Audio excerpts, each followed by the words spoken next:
Allow Ubah's widow to take his place and honor his legacy, Senator Ali Ndume urges Nigerian Senate. The Nigerian Senate on Tuesday, November 19, 2024, held an emotional valedictory session in honor of the late Senator Ifeanyi Ubah, who tragically passed away on July 26, 2024, at the age of 52.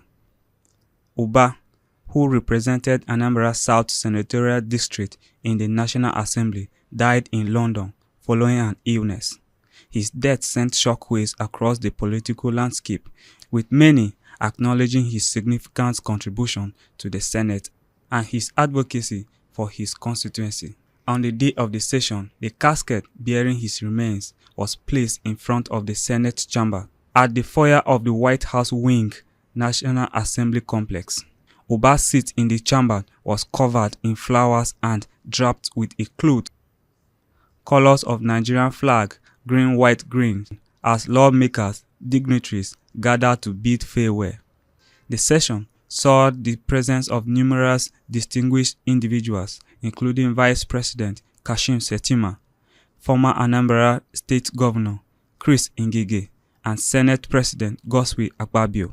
Senator Uche Ekunife, who represented Anambra Central at the National Assembly, was also present, along with hosts of other political leaders, dignitaries, and family members. The valedictory session was open to both senators and non-senators, allowing invited guests to pay their respect to the late senator. In show of respect to Ubah's memory, Senate President Akpabio wore a traditional Ise Enyi attire, complete with a red cap and dark sunglasses. The ceremony was both solemn and reflective, as speakers praised Ubah's dedication to public service and his advocacy for the people of Anambra South. His impact in the Senate was widely recognized, with many colleagues noting his commitment to advancing the interests of his constituents and the nation at large. During this session, Senator Ali Ndume, representing Borno South, made an emotional appeal to his colleagues, urging them to allow Ubah's widow, Mrs. Nkechi Ifeanyi Ubah, to take his place in the Senate. Ndume called this gesture a way to preserve the late senator's legacy and ensure continuity in representing Anambra South. Citing historical precedents, Ndume reminded his colleagues of cases where the wives of late politicians such as Marjorie Okadibo and Olorimi Tinubu has taken up their husband's political mantle in the Senate. He emphasized that Ubah's widow has been a strong support system for him and was well positioned to continue his work.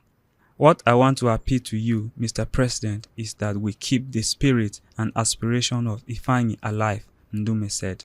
He concluded by saying that Mrs.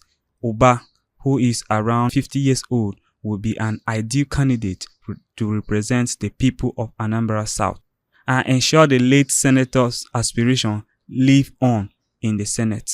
Former Governor of Imo, Senator Rochas Okorocha, also spoke during the session, calling for the release of Nnamdi Kanu, the detained leader of the Indigenous People of Biafra, IPOB, as a way to honor the late Senator Ubah. Okorocha, during a night of tribute to Ubah held at the Nigerian Air Force Conference and Suit, Abuja, refrained Ubah's own call for Kanu's release, noting that it mirrors the sentiment of the late Emmanuel Iwonyawo, President General of Ohanaeze Ndigbo, who had previously made the same appeal. The best way to honor this great man is the release of Nnamdi Kanu, so that the Igbos can go home and reunite their place, Okorocha said, urging the Senate President Akpabio to relay the message to the government. Okorocha also expressed concern for the ongoing division in the Igbo community, calling on the region to embrace peace and unity.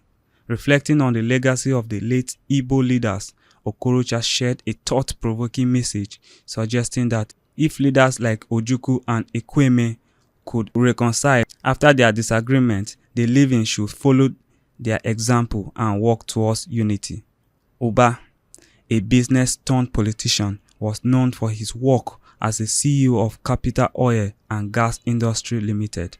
He was admired for his strong sense of community and his unwavering commitment to his constituents. His death is a great loss to both his family and the Nigerian political landscape. The valedictory session served as a tribute to his work and time for his colleagues to reflect on his legacy. Senator Ubah will be laid to rest on Friday, November 22, 2024, with family, friends, and colleagues expected to attend the funeral. So, do you think Senator Ubah's widow should replace him in the Senate to continue his legacy? Well, that will be all for now. Stay tuned to Nigerian Anchor News for more news updates.